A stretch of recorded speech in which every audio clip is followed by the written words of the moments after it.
के बीच में हमारे ग्राम सभा के ही ग्राम प्रधान जी हैं, तो उनसे जानकारी ले लेते हैं कि यहाँ पर जो ये 5 दिवसीय प्रशिक्षण कार्यक्रम चला, तो उसमें कितनी ग्राम पंचायत ने भाग लिया, यानी कि ग्राम पंचायत के ग्राम प्रधान और साथ ही कितने वार्ड मेंबर यहाँ पर थे और किस-किस प्रकार की यहाँ पर जानकारियाँ दी गई, सभी का प्रतिभाग। वो एक निर्धारित शुल्क है, वो शुल्क लेकर आपको प्रदान करेंगे। निःशुल्क नहीं मिलेगी। उसमें यह है कि जो खतौनी का पहला पन्ना होता है उसके 20 रुपए हैं और उसके बाद प्रति पृष्ठ के 5 रुपए। तो इस आधार पर जो है वो आपको खतौनी की नकल। यहाँ पे सभी अच्छा है। बिरोखाल में सभी लोगों ने काफ़ी बढ़ चढ़ के भाग लिया है, बहनों ने, भाइयों ने, बहुत अच्छा रहा। और आज जो हमारा समापन का दिन था तो हमारे बीडीओ साहब आए थे, हमारे प्रमुख जी आए थे, तो अच्छा ही रहा सर। इन 5 दिनों में काफ़ी कुछ सीखने को मिला है।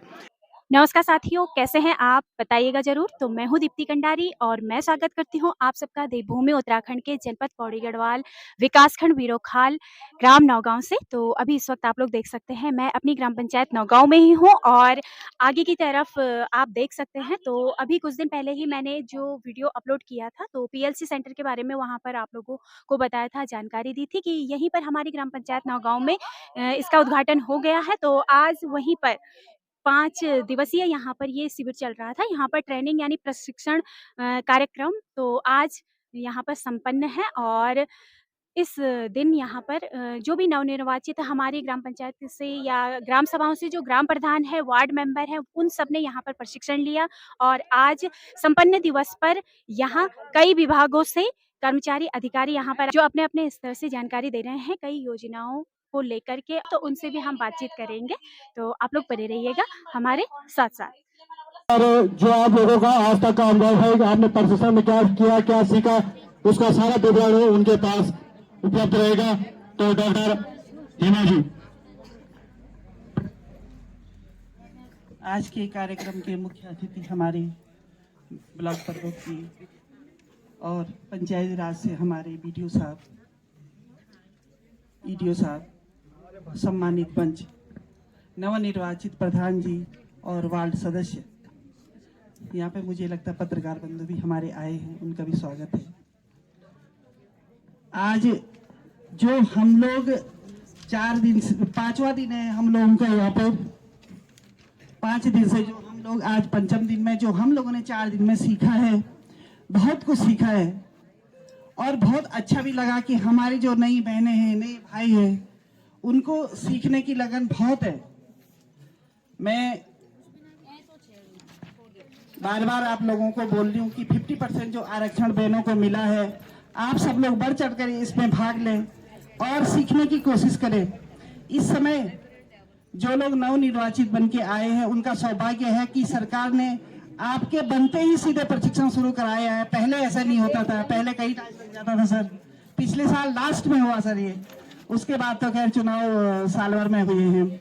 लेकिन फ्रेंड्स, आगे इसी क्रम में यहाँ पर जैसे कि आपको पता है 5 दिवसीय प्रशिक्षण कार्यक्रम चल रहा था, तो यहाँ पर जो प्रशिक्षक हैं तो उन्हीं में से मैम भी यहाँ पर हैं, तो उनसे जानेंगे कि उनके एनजीओ का नाम और साथ ही यहाँ पर सेंटर में किस तरह से प्रतिभाग देखने को मिला उन्हें, साथ ही जो उनके माध्यम से जो भी जानकारी थी, क्योंकि 5 दिनों से वो लगातार हमारी ग्राम पंचायत नौगांव में है। आप लोगों को प्रणाम। मैं डॉक्टर हेमा पुष्पवान, शिखर आर्मी शिक्षण समिति से मैं अध्यक्ष हूँ और यहाँ पे जो पंचायती राज सरकार से 5 दिवसीय जो ट्रेनिंग चलाई जा रही है, हमारी द्वारीखाल और बीरोखाल ब्लॉक में चलाई जा रही है। हमारे पूरी टीम 10-12 लोगों की टीम है, जिसमें कि कोई हमारा द्वारीखाल ब्लॉक में प्रशिक्षण कर रहा है और कोई हमारा बीरोखाल ब्लॉक में प्रशिक्षण कर रहा है। तो यहाँ पे सभी अच्छा है। बीरोखाल में सभी लोगों ने काफ़ी बढ़ चढ़ के भाग लिया है, बहनों ने, भाइयों ने, बहुत अच्छा रहा। और आज जो हमारा समापन का दिन था तो हमारे बीडीओ साहब आए थे, हमारे प्रमुख जी आए थे, तो अच्छा ही रहा सर। इन 5 दिनों में काफ़ी कुछ सीखने को मिला है। जो नए निर्वाचित प्रधान जी और सदस्य लोग हैं, उनको वास्तव में सीखने की ललक है और जिन 9 थीमों पे हमने यहाँ पे उनको बताया है, तो उन्होंने काफ़ी कुछ सीखने का प्रयास किया है सर। जी, तो यहाँ पर 9 थीम उसके अंतर्गत यहाँ पर ग्राम प्रधान, वार्ड मेंबर, ये पूरी जानकारियाँ यहाँ पर दी गई, जिससे कि वो अपने ग्राम पंचायतों को और आगे विकास की ओर ले जाएं। और बहुत कुछ यहाँ पर मैम लोगों ने और अन्य प्रशिक्षक भी यहाँ पर थे, तो सभी ने बहुत अच्छी जानकारी दी है। तो बहुत बहुत धन्यवाद मैम आपका धन्यवाद। जानकारी देने के लिए। अभी अब मैं हमारे बीच में तहसील विभाग से है, राजस्व विभाग जो कि सबसे मेन विभाग है। आप लोगों के खाता खोलने से लेकर सारी जो भी जानकारी है अपने बीच में विनोद रावत जी है, इस क्षेत्र के कानून साहब, तो आप लोगों को अपने विभाग की जानकारी देंगे।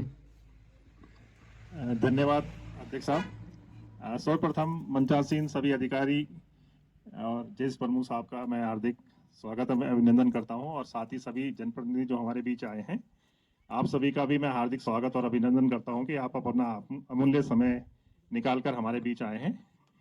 तो हमारे विभाग से ऐसी कोई सीधी कोई लाभ देने की योजना तो नहीं है, लेकिन जैसे हमारे यहाँ से आपके बच्चों के प्रमाण पत्र बनते हैं, तो सबसे पहले जैसे स्थायी निवास प्रमाण पत्र है, तो हमारे यहाँ से स्थायी निवास बनता है, आपका जाति बनता है, जाति में सामान्य जाति, अनुसूचित जाति और ओबीसी, ये प्रमाण पत्र बनते हैं। और उसके बाद एक प्रमाण पत्र बनता है ईडब्ल्यूएस, वो सामान्य जाति के लोगों, उन लोगों के लिए है जो आर्थिक रूप से कमजोर हैं, उनको 10% आरक्षण की व्यवस्था सरकारी सेवा में सरकार द्वारा की गई है। तो उसके लिए ईडब्ल्यूएस में जो कंडीशन है, या मतलब जो उसकी पात्रता की श्रेणी में जो लोग आएंगे, उनके लिए मैं आपको थोड़ा सा बता देता हूं। इसमें एक तो यह है कि आपके परिवार की वार्षिक आय 8 लाख रुपए से अधिक नहीं होनी चाहिए। मतलब जो आपके उसमें परिवार में ऐसा है कि परिवार की परिभाषा में ये लोग हैं कि जो एक चूल्हे का बना खाना खाते हैं, तो इन सभी लोगों की मिला के आय जो है 8 लाख रुपए वार्षिक से अधिक नहीं होनी चाहिए। और परिवार के पास जो है 1000 वर्ग फुट या उससे अधिक का आवासीय भवन नहीं होना चाहिए। इसके साथ ये है कि वो जो है वो मतलब क्लास 2 के अधिकारी नहीं होने चाहिए। और जैसे कोई फौज में है तो कर्नल या उससे हायर रैंक के अधिकारी ये लोग नहीं होने चाहिए। और इसमें एक कंडीशन और है कि ये आरक्षण उन व्यक्तियों को मिलेगा जिनको अन्य कोई आरक्षण नहीं मिलता है। मतलब कोई अनुसूचित जाति का व्यक्ति है वो इसके लिए आवेदन नहीं कर सकता है, ओबीसी वाला भी नहीं कर सकता है। और मतलब जैसे किसी को आईएनए जो स्वतंत्रता सेनानियों के आश्रित होते हैं उनको भी जो आरक्षण मिलता है वो इसके लिए पात्र नहीं है। इसमें सबसे पहली कंडीशन यही है कि आपको अन्य कोई आरक्षण नहीं मिलता हो। और जैसे आपका स्थायी निवास प्रमाण पत्र है, तो स्थायी निवास प्रमाण पत्र में जो कागज हमारे को चाहिए होते हैं, उसमें एक तो आपकी है खाता खतौनी की नकल, वो आपको तहसील में हमारे ऑपरेटर हैं, भूले को ऑपरेटर, वो एक निर्धारित शुल्क है, वो शुल्क लेकर आपको प्रदान करेंगे। निःशुल्क नहीं मिलेगी।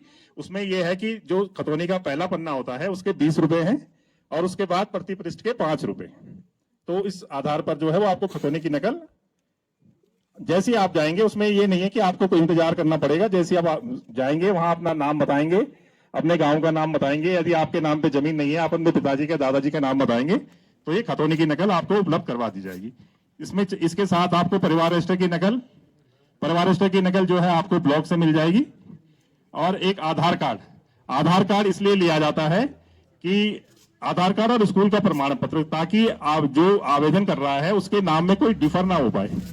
कई बार क्या होता है कि नाम में आजकल इस बात का आप ध्यान रखें, जब भी आवेदन करें तो अपना सही नाम लिखवाएं, जो आपके सर्टिफिकेट में है, जो आपके आधार कार्ड में है, उसी को आप लिखवाएं, ताकि आपको कोई बाद में परेशानी ना हो। और स्कूल का प्रमाण पत्र हाई स्कूल का आप लगाएंगे, जिससे आपकी जन्म तिथि भी उससे प्रमाणित हो जाएगी। ठीक है। उसके बाद जो जातीय प्रमाण पत्र है और एक पर्वतीय निवास प्रमाण पत्र बनता है, उसके लिए आपको चाहिए परिवार रजिस्टर की नकल, आधार कार्ड। अगर स्थायी निवास आपका बन गया है तो आप उसकी कॉपी लगा सकते हैं और खतौनी की नकल लगा सकते हैं। उसके बाद जो अनुसूचित जाति के हमारे यहाँ प्रमाण पत्र बनते हैं, उसमें है परिवार रजिस्टर, आधार कार्ड, बंदोबस्त नकल। एक आपकी इवर्सन बंदोबस्त है, तो ये पौड़ी में एक बंदोबस्त कार्यालय है, वहां से नकल मिलती है। और याद है, अगर आपके पास ये नकल नहीं है तो आपके परिवार में यदि किसी व्यक्ति का पहले से कोई प्रमाण पत्र बना है तो आप उसकी नकल भी लगा सकते हैं पुष्टि के लिए। ठीक है। जैसे कोई लड़का है, उसके पिताजी का अगर बना है तो उसकी कॉपी लगा सकता है। और ये ग्राम प्रधान जी का एक पुस्तनामा आता है, तो ग्राम प्रधान जी के पुस्तनामा का मतलब ये है कि जैसे खतौनी में जिसका नाम होगा, माना कोई व्यक्ति है, तो अगर उसके पिताजी का नाम खतौनी में है तो ऊपर से आप नाम लिख दीजिए, फिर उसके पिताजी का नाम, सन ऑफ उसके दादाजी का नाम, उसके बाद उनके जितने लड़के हैं उनका नाम लिख दीजिए, और जो आवेदन कर रहा है वो जिसका पुत्र है उस व्यक्ति के जो है सो फ्रेंड्स, आप कार्यक्रम में सबके आगे आप लोग परिवार देख का नाम सकते हैं उसमें तो लिख राजस्व दीजिए। विभाग द्वारा भी सुंदर सी जानकारी सभी को दी गई। और इससे पहले पार्ट 1 में जैसे कि आपको बताया कि आज प्रशिक्षण का समापन दिवस है, तो इस दिवस पर मुख्य अतिथि के रूप में विकासखंड विरोखाल के ही ज्येष्ठ प्रमुख जी हैं। और यहाँ पर कार्यक्रम में कई विभागों से आए हुए कर्मचारी अधिकारियों द्वारा सुंदर सी जानकारी दी गई, जिसमें कि उद्यान, स्वास्थ्य और पशुपालन विभाग द्वारा दी गई जानकारी को मैंने पार्ट फर्स्ट में इंक्लूड कर दिया था, और कुछ बातचीत भी। तो अब उससे आगे की जानकारी देखने के लिए आप लोग साथ साथ बने रहिएगा। और वीडियो यहाँ पर लेंथी ज़रूर है क्योंकि मैंने जानकारी को पूरी रखा है, लेकिन ये जानकारी सभी के लिए बहुत फ़ायदेमंद है। तो चलिए जी, आगे भी देखते हैं। तो हमारे पंचायत विभाग से, जिस पंचायत विभाग के आप सब वीर हैं, उसकी जानकारी देंगे राजेंद्र रावत जी। आप सभी लोगों को नमस्कार। आज प्रशिक्षण का अंतिम दिन है, जिसमें आप लोगों को समाज कल्याण का चार्ज है मेरे पास, एडो समाज कल्याण का, जिसके बारे में आपको जानकारी दूंगा मैं। हमारे यहाँ पेंशन है, जो 4 प्रकार के पेंशन है। एक वृद्ध पेंशन, विकलांग पेंशन और किसान पेंशन और विधवा पेंशन। इस 4 पेंशनों का ग्राम सभा की जो बैठकें होती हैं उसमें आप लोग प्रस्ताव सहमति से जो प्रस्ताव बनता है उसके आधार पर ये पेंशन लगते हैं। इसके लिए आप लोगों को 60 वर्ष, वृद्ध पेंशन के लिए आपको 60 वर्ष पूरे होने चाहिए, और आय प्रमाण पत्र आपका 4000 महीने का बनेगा, साल का 48,000 रुपये हो गए, और इसके साथ आधार कार्ड लगेगा और पराश्रय की नकल लगेगी। इसमें आधार कार्ड और पराश्रय की नकल दोनों में जन्म तिथि सेम होनी चाहिए, जिससे आप लोग के जब आप लोग सबमिट करते हो दिक्कत ना हो उसमें। इससे कितनी बार फार्म आपके वापस आ जाते हैं ऑनलाइन जमा करने पे। अब आप लोगों को इस पेंशन के लिए बैंक की फोटोकॉपी लगानी है आप लोगों ने, और आपका पहचान पत्र जिससे आप लोग वोट देते हो, जिससे आधार पे आप लोग का वृद्ध पेंशन लगेगा उसमें। ठीक है, इसमें क्या करना आप लोगों ने, आप इसे ऑनलाइन किसी भी सीएससी सेंटर में जाके या खुद भी आप ऑनलाइन कर सकते हो। समाजकल्याण.gov.in पे जाके आप लोग स्वयं इसको आवेदन कर सकते हो। इसमें प्रस्ताव की फोटोकॉपी और उनमें साइन करके सारे फोटोकॉपी उसमें अटैच होते हैं। 2 MB से ज़्यादा नहीं होना चाहिए आप लोग का जो फाइल की साइज रहेगी। इस आधार पर आप लोग वृद्ध पेंशन के लिए पात्रता पूरी कर सकते हो उसमें। इसमें क्या है, आप लोग पेंशन के लिए जब आवेदन कर दिया तो आप लोग को एक पासवर्ड आईडी मिलती है, जिससे आप चेक कर सकते हो कि किसके साइट में गया है, किसके आईडी में गया है। तो जिससे आप लोग वहाँ पे सबमिट कर दोगे आप लोग, तो आपको एक मैसेज आएगा, टेक्स्ट मैसेज आएगा कि आप इस पे ग्राम पंचायत अधिकारी के लेवल पे चले गए, साइट पे चले गए, तो आप वहाँ से अप्रूव हो जाएगा। तो हमारे एडो समाज कल्याण की आईडी पे आएगा, तो हम अप्रूव कर देंगे, तो बीडीओ साहब की आईडी पे जाएगा। वहाँ से आपको मैसेज आता रहेगा, जिस स्थिति में जहाँ पे वो लेवल पे जाएगा आप लोगों को मैसेज आता रहेगा, जिससे आपको पता चलेगा कि ये मेरा पेंशन के लिए आवेदन किया था, ये आवेदन फार्म यहाँ तक पहुँच गया है। जब ये स्वीकृत हो जाएगा, जिले में जाएगा, तो जिले से स्वीकृत हो जाएगा, तो आपको मैसेज आता रहेगा। कितनी बार हम पूछते हैं कि हमने पेंशन लगाया है और काफ़ी टाइम से पेंशन 3 महीने से ऊपर हो गया है, तो अभी तक पेंशन नहीं आई है। तो इसके लिए आप लोग आधार कार्ड उसमें आवेदन उसमें ऑनलाइन जब आप चेक करोगे, उसमें अपना आधार कार्ड डालोगे, या तो आप अपना मोबाइल नंबर, जो आप लोग मोबाइल नंबर उसमें रजिस्टर्ड किया होगा, और या तो आप लोग को जो आपको पासवर्ड आईडी मिली होगी, थोड़ा लंबा डिजिट होता है उसमें, थोड़ा आप लोग उसको या फोटो खींच के या आप लोग उसका कहीं लिख के उस पर जब भी जरूरत पड़ेगी आप उसको उससे खींच सकते हो। तो इससे आप लोग चेक कर सकते हो कि कौन से लेवल पे गया और कहाँ गया मेरा फार्म, मेरा जो आवेदन किया हुआ है। तो इस तरीके से आप लोगों का वृद्ध पेंशन लगेगा। और आप लोगों का दूसरा पेंशन है विधवा पेंशन। विधवा पेंशन में सारे कागज यही लगेंगे, सिर्फ पति की मृत्यु हो रखी है उसका, जिसमें विधवा होने का एक पति की मृत्यु प्रमाण पत्र लगता है, तो वो आपने वही लगाना है, बाकी डॉक्यूमेंट सारे आपके सेम है। ठीक है, तीसरा आता है विकलांग पेंशन। विकलांग पेंशन में आप लोगों का सारे डॉक्यूमेंट्स यही रहेंगे, जो सारे कागज यही रहेंगे, सिर्फ इसमें आप लोगों का एक विकलांग सर्टिफिकेट होता है 40% से अधिक, वो सीएमओ सर द्वारा बनता है, या आप लोगों का यहाँ पे शिविर लगता है डॉक्टर साहब द्वारा, जिसमें आप लोग उस शिविर के माध्यम से आप लोग उसको कमेटी के द्वारा बनता है, तो आप लोग उसको जो विकलांग है तो बना सकते हैं। उसमें 40% से अधिक होना चाहिए। ठीक है, ये होना है। और चौथा पेंशन आता है आप लोगों का किसान पेंशन, जिसमें आप लोगों के एक प्रमाण पत्र बनता है किसान पेंशन का, जिसमें कृषि विभाग द्वारा बनता है, या आप लोगों का जिसमें आप लोग की जमीन की वो होती है और खाता खतौनी की नकल लगती है। इसमें आय प्रमाण पत्र के लिए वो नहीं है कि आय प्रमाण पत्र लगाना है, बाकी तीनों पेंशन में आप लोगों को आय प्रमाण पत्र लगाना है। 4000 का महीने का आपका आय प्रमाण पत्र, साल का 48,000 रुपये, क्योंकि आप आय प्रमाण पत्र आप लोग का 1 साल की इसकी वैधता हो गई है।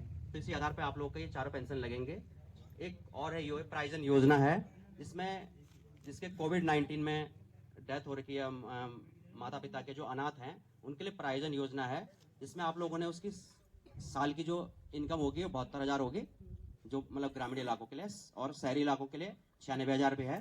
तो इस आधार पे आप लोगों का प्राइजन योजना है। इसमें सबसे पहले प्राथमिकता उनको दी जाएगी जो अनाथ हैं, जो 0 से 18 वर्ष तक के हैं, तो उनको प्राथमिकता दी जाएगी इसमें, अनाथ वालों को। दूसरा, जो गंभीर बीमारी से पीड़ित हैं उनको दिया जाएगा। तीसरा, उनके लिए जो मतलब जैसे कोई पोक्सो से पीड़ित हैं, इन योजनाओं के लिए उसके लिए लाभ दिया जाएगा। इसमें आवेदक कोई भी हो सकता है। आवेदक मान लो जो अनाथ हैं तो उनको जो पाल रहा है, उससे मामा हो चाहे कोई भी हो जो उसको पाल रहा है, तो उसके नाम से ही आवेदन किया जाएगा, और एक अपना सबर पत्र भी देंगे कि इस आधार पर इनका प्राइजन में इनको पाल रहा हूँ, और इनका जो स्कूल का जो खर्चा जो भी आप लोगों का जीवन यापन के लिए उस बच्चे के लिए जरूरत पड़ती है, तो उसमें उसके लिए एक तरह से एक स्कॉलरशिप या पेंशन टाइप का उसमें लगेगा उसमें। ठीक, धन्यवाद। धन्यवाद रावत जी। आपने समाज कल्याण से संबंधित जो भी योजना है हमारे जनप्रतिनिधियों के बीच में इसको रखा। तो कार्यक्रम में जैसे कि मैं पहुंची हूं अपने ग्राम पंचायत नौगांव में खुले हुए पीएलसी सेंटर में, और यहां पर अब शुभारंभ भी हो गया है। तो यहाँ पर हमारे बीच में हमारे ग्राम सभा के ही ग्राम प्रधान जी हैं, तो उनसे जानकारी ले लेते हैं कि यहाँ पर जो ये 5 दिवसीय प्रशिक्षण कार्यक्रम चला तो उसमें कितनी ग्राम पंचायत ने भाग लिया, यानी कि ग्राम पंचायत के ग्राम प्रधान और साथ ही कितने वार्ड मेंबर यहाँ पर थे और किस किस प्रकार की यहाँ पर जानकारियाँ दी गई, सभी का प्रतिभाग। तो सबसे पहले तो प्रधान जी को बहुत बहुत शुभकामनाएं। पहले तो मैं धन्यवाद करता हूँ आपके इस चैनल का कि आपने हमारा जो यहाँ पे 5 दिवसीय प्रशिक्षण हुआ उसमें आपने हम सब लोगों का जो बातें हैं, जो समस्या हैं, उनको इसमें रखा। मैं यहाँ पे 5 दिवसीय प्रशिक्षण हुआ और ये प्रशिक्षण हमारे विकास खंड में शुभारंभ करने का सौभाग्य भी हमें मिला। और सौभाग्य की बात यही कि जो हमारे पंचायत ग्राम सभा नौगांव का जो पीएलसी सेंटर है, पंचायत लर्निंग सेंटर, उसका सौभाग्य, उसका शुभारंभ भी हो गया है। यहाँ पे जो हमने पिछले वीडियो में कहा था कि यहाँ पे ट्रेनिंगें शुरू होंगी, तो यहाँ ट्रेनिंगें शुरू हो गई है। और इन 5 दिनों में हमारे यहाँ पे जितने भी यहाँ पे कम से कम 15 पंचायत प्रधानों ने यहाँ पे प्रशिक्षण लिया और हमारे कम से कम 70 के आसपास ग्राम वार्ड सदस्यों ने यहाँ पे प्रशिक्षण लिया। तो इन सभी ने प्रशिक्षण को बहुत अच्छी तरह से सुना, समझा, और इस प्रशिक्षण का जो इनको प्रशिक्षण मिला उसको अपने ग्राम सभा में ये रखेंगे। तो यहाँ पे जो प्रशिक्षण हुआ, प्रशिक्षण में जो थीमें थी, थीमों के आधार पे हमारी 9 थीम है पंचायत की, और इन 9 थीमों में हमें काम करना होता है। तो इन थीमों के आधार पे ही यहाँ पे इनको सारी प्रशिक्षण दिया गया। और इन प्रशिक्षण के आज समापन के लिए हमने अपने जो विकास खंड के जो ज्येष्ठ प्रमुख हैं आज इस सत्र में बुलाए, उनके मुखार बिंदु से भी इनका मार्गदर्शन मिला। और जितने भी पंचायत से रेखीय विभाग होते हैं उन रेखीय विभागों ने आज सबको अपने विभागों की जानकारी दी। तो इसके लिए मैं अपने जो यहाँ पे विभाग आए, मैं उनका धन्यवाद करता हूँ कि आपने मेरी पंचायत में आए, और जितने भी यहाँ पे हमारे जनप्रतिनिधियों ने यहाँ पे प्रशिक्षण किया, मैं उन सबको ढेर सारी शुभकामनाएं देता हूँ कि आप भी अपनी पंचायत में ढेर सारे विकास कार्य करेंगे और अपनी पंचायत को आगे ले जाने में काम करेंगे। जी बिल्कुल, तो सभी को शुभकामनाएं। हमारे ग्राम पंचायत नौगांव में जो भी यहाँ पर ग्राम प्रधान, साथ ही वार्ड मेंबर यहाँ पर पहुँचे, और साथ ही आज अंतिम दिवस पर समापन के समय यहाँ पर अन्य विभागों से कर्मचारी, अधिकारी, आज के मुख्य अतिथि तो सबको यहाँ पर, और सभी को शुभकामनाएं भी। तो बहुत बहुत धन्यवाद। यहाँ पर प्रधान जी से हमने एक पूरी जानकारी ले ली, यहाँ पर जो प्रशिक्षण कार्यक्रम चला और शुभारंभ अब यहाँ से हो गया है। तो आगे आगे भी भविष्य में अब यहाँ पर अन्य कई प्रकार की ट्रेनिंग चलती रहेंगी। तो चलिए जी, आगे आगे भी आप लोगों को मिलवाते हैं सभी। इसको रखा। अब मैं निवेदन करूंगा जो कि पंचायत से ही जुड़ा हुआ और महिलाओं से जुड़ा हुआ स्वयं सहायता समूह से सुषमा जी यहाँ पे हैं, वो स्वयं सहायता समूह के बारे में आप लोगों को जानकारी देंगे। धन्यवाद प्रधान जी। पंचायती प्रतिनिधियों का प्रशिक्षण दिवस का अंतिम चरण में मैं सभी का स्वागत करती हूँ। आप सभी को पता है कि राष्ट्रीय ग्रामीण आजीविका मिशन देश भर में चलता है, और ये पूरे विश्व का मैं कहूँगी कि एक महत्वाकांक्षी योजना में से एक योजना है, जिसका उद्देश्य है कि गरीबी को हटाना, महिलाओं को आत्मनिर्भर बढ़े, महिलाओं को स्वरोजगार की ओर बढ़ाए, महिलाओं को क्षमता विकास की ओर ले जाए। इसके लिए कार्यक्रम चल रहा है। छोटे छोटे जैसे मतलब इसका उद्देश्य था कि जैसे अति गरीब परिवार जिसका मंथली माहवार मतलब ऐसा मान के चलिए कि माह में 15,000 तक आय हो जिस परिवार का, उसको हम लोग समूह में लेते हैं। ऐसे अभी अध्यक्ष जी ने भी कहा कि SCC करके एक डाटा है जो जनगणना 2011 में हुआ था, उसके तहत भी हम उन परिवार को लेते हैं कि जो परिवार उस डाटा में सम्मिलित है, उनके परिवार के लोगों को भी इसमें लिया जाता है। अभी तक अगर मैं विकासखंड बिरोखाल की बात करूं तो यहाँ पे 550 हमारे SCG बन गए हैं, जिसे हम स्वयं सहायता समूह या सेल्फ हेल्प ग्रुप भी कहते हैं। इसी तरह 86 हमारे ग्राम संगठन बन चुके हैं जो अलग अलग ग्राम पंचायत में है, जिसको हम ग्राम संगठन या BO ऑर्गेनाइजेशन भी कहा जाता है। ऐसे आपके 6 क्लस्टर लेवल फेडरेशन बन गए हैं जो अभी हमारे वर्तमान में सूसी में है, चौखाल में है, आपका जीओ वाले में है, आपका डुमेलावाद मल्ला में है, आपका गुइन न्याय पंचायत में। ऐसे आपकी नई उम्मीद कोटा महादेव में बने हुए 6 ग्राम पंचायत है। 6 न्याय पंचायतों में 6 हमारे क्लस्टर लेवल फेडरेशन बन गए हैं। वहाँ पे कम से कम अगर मैं जीवाई की बात करूँ तो यहाँ पे कम से कम 50 स्वयं सहायता समूह हमारे इस संकल्प CLP में जुड़े हैं। ऐसे अगर मैं सूची की बात करूँ तो इसमें भी हमारे कम से कम 60 SCG हमारे इसमें जुड़े हुए हैं, क्योंकि क्या होता है कि जैसे 5 समूह बनते हैं तो उसमें जैसे एक समूह बनाया जाता है तो उसमें 5 मेंबर होते हैं। इसी तरह एक ग्राम पंचायत में अगर हम एक ग्राम संगठन का गठन करते हैं तो 5 समूह बनने जरूरी होते हैं उस ग्राम पंचायत में। 5 तो मिनिमम है, ज्यादा से ज्यादा कितने भी बन सकते हैं। उसके ऊपर एक ग्राम संगठन बनता है, जैसे मैंने अभी आपको बोला है कि विलेज ऑर्गेनाइजेशन, जैसे मैं आप बता रही हूँ।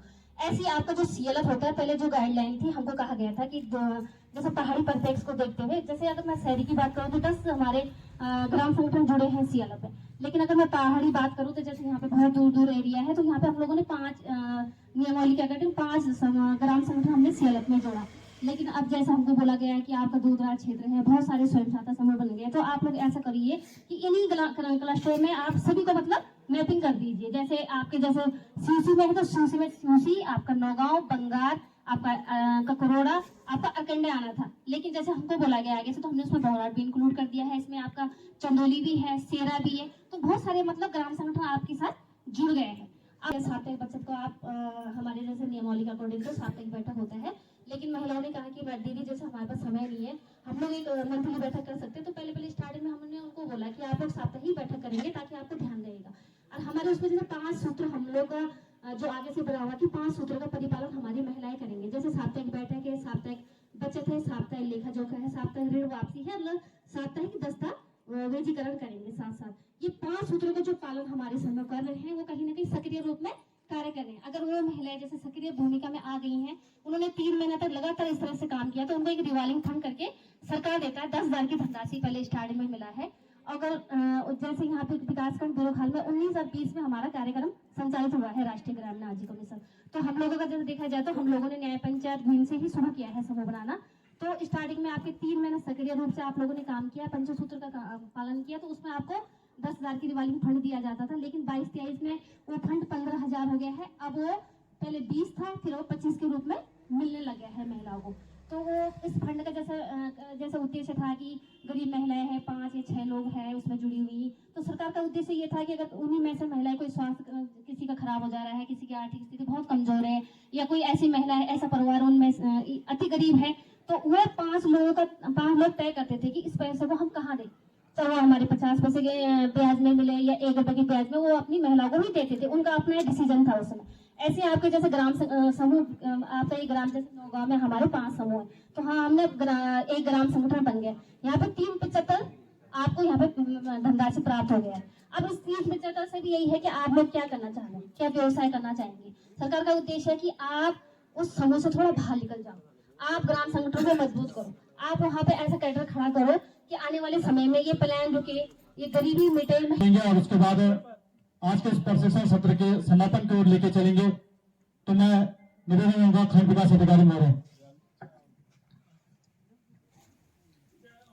आज के इस कार्यक्रम में मंच पर उपस्थित हमारे ब्लॉक के ज्येष्ठ उप प्रमुख जी, माननीय ज्येष्ठ उप प्रमुख जी, और मंच पर उपस्थित हमारे नौगांव के प्रधान जी, डॉक्टर मैम, और इस विकास खंड के अंतर्गत रेखी विभाग जितने भी हैं जो यहाँ पे मंचासीन हैं, और यहाँ पे जो है हमारे समूह की DMM मैम और ADO पंचायत साहब सहित हमारे जितने भी जनप्रतिनिधि हैं और वार्ड सदस्य लोग हैं, आप सभी को इस कार्यक्रम में आप लोगों का हार्दिक स्वागत और अभिनंदन। जैसा कि यहाँ पे नवनिर्वाचित जनप्रतिनिधियों का 5 दिवसीय कार्यक्रम, यहाँ पे प्रशिक्षण का कार्यक्रम यहाँ पे आयोजित किया गया था न्याय पंचायत सीओसी के अंतर्गत। तो उसमें जो है आज इसका समापन दिवस है और इस समापन दिवस पे मैं ये देख रहा हूँ कि लोगों में काफी जोश और खरोश है। तो ये तो होना भी चाहिए और अच्छी बात है कि आप लोगों ने 5 दिन तक अपना यहाँ पे प्रशिक्षण लिया और ये प्रशिक्षण आप लोग फायदा उठाया होगा। मुझे पूरी उम्मीद है कि आप लोगों ने पूरा फायदा उठाया होगा और हमारी न्याय पंचायत सीओसी तो वैसे भी मतलब सबसे आगे है। इसका मतलब यहाँ पे जो है ये दिख रहा है यहाँ पे कि पूरा एक अच्छे तरीके से इसका समापन हो रहा है, तो अच्छे तरीके से काम भी होगा, इतनी मेरी उम्मीद है। आप लोगों के लिए शुभकामनाएं हैं। और लगभग मुझे एक महीना करीब जो से ऊपर हो रहा है, 1.5 महीना हो रहा है। तो वैसे मैं पहले से भी लोगों से परिचित हूँ, लेकिन फिर भी जो है ना, जैसे आप लोगों को मतलब आपने छोटे से काम के लिए या किसी लाभार्थी के लिए कोई काम के लिए अगर ब्लॉक में आना पड़ता है, तो आपको हम ये पूरी व्यवस्था कर रहे हैं कि आप लोग ब्लॉक में कम आएंगे और हमारे जो ब्लॉक के जो कर्मचारी यहाँ पे बैठते हैं, हमारे ग्राम विकास अधिकारी, पंचायत अधिकारी हैं, वो दिवसवार आपकी ग्राम पंचायतों में भ्रमण करेंगे और बैठेंगे। इसकी व्यवस्था हम कर रहे हैं ताकि कैसे रहना है, आपस में मिलकर रहना है। आप लोग चुनकर यहाँ पर आए, पक्ष भी रहा होगा, विपक्ष भी रहा होगा, तो अब यहाँ पर से पक्ष और विपक्ष दोनों हट जाते हैं। आपने विपक्ष वाले का काम भी करना है, पक्ष वाले का काम भी करना है, ताकि आप आगे के लिए अपनी भूमिका वहां पर तैयार कर सके। और मैं जैसे हम भी हैं, ब्लॉक प्रमुख है, तो 2 पक्ष थे, 2 पक्ष में से एक से पक्ष आया, लेकिन हमारे पास अगर जो 30 क्षेत्र पंचायत है, हमने 30 क्षेत्र पंचायतों को साथ लेके चलना है, ना कि हमने उनको निगेटिव तरीके से देखना है। काम आप भी हमारे अपने हैं और वो भी हमारे अपने हैं, तो हमने हर ग्राम सभा को एक सक्षम बनाने की कोशिश करेंगे और आप लोग भी ग्राम सभा को एक अच्छी सक्षम बनाने में आप भी हमारे साथ अहम भूमिका निभाएंगे। निगेटिव बातों को हटा करके और पॉजिटिव बातों को सामने रखना, ताकि ग्राम सभाओं को ठीक से हम यहाँ पर स्थापित कर सके। ये नहीं कि और दूसरी बात मैं आपको जरूर एक चीज और बोलना चाहूंगा कि जितनी हमारी ग्राम पंचायतें हैं, इनमें एक बहुत बड़ी दिक्कत ये आ रही है कि अगर हम ग्राम सभा में काम कर रहे हैं, तो जो इसमें प्रवासी लोग क्या हैं, इसमें ज्यादा हस्तक्षेप कर रहे हैं। वो गांव में काम नहीं होने दे रहे हैं। अगर उनके घर के आगे लाइट नहीं लग रही तो वहां से आईटीआई लगा दे रहे हैं, उनके घर के रास्ते नहीं बन रहे तो आईटीआई लगा दे रहे। मैं एक इस मंच के माध्यम से बोलना चाहूंगा कि आप लोग अपनी ग्राम सभा में बैठक बिठा करके जो प्रवासी लोग हैं, जिनको गांव से कोई लेना देना नहीं है, केवल राजनीति कर रहे ऊपर से बैठ के, उनके लिए ठोस प्रस्ताव बनाया जाए कि इनकी बातों पर ग्राम सभा में कोई ध्यान नहीं दिया जाएगा। ये खास करके होना चाहिए। ग्राम सभाएं बहुत प्रभावित हो रही है प्रवासी लोगों के कारण, वो ऊपर से आईटीआई लगा दे रहे, कुछ लगा दे रहे, उससे भी क्या हो रहा है, हमारा प्रधान उसी आईटीआई में उलझ जा रहा है और वो काम नहीं करवा पा रहा है। इसके लिए खास करके आप लोगों को सोच समझ के एक रणनीति बनना चाहिए और प्रवासी लोगों को ठीक है भाई, आप लोग ग्राम सभा में अपना। सो फ्रेंड्स, आगे आप देख सकते हैं तो प्रशिक्षण के समापन दिवस पर हुए कार्यक्रम अब अपने समापन की ओर, और यहाँ पर जानकारी को मैंने पूरा इंक्लूड किया है क्योंकि उद्देश्य यही था कि आप लोगों तक पूरी जानकारी मिले। तो वीडियो लेंथी भी हुए हैं, लेकिन उम्मीद करती हूँ कि आप लोगों को जानकारी जानकर अच्छी लगी होगी और वीडियो पसंद आया होगा। तो वीडियो पसंद आया है, वीडियो को लाइक शेयर कमेंट आप लोग ज़रूर करें। तो मिलूंगी बहुत जल्द नेक्स्ट इंटरेस्टिंग वीडियो में। तब तक आप सब स्वस्थ रहें, खुश रहें, नमस्कार।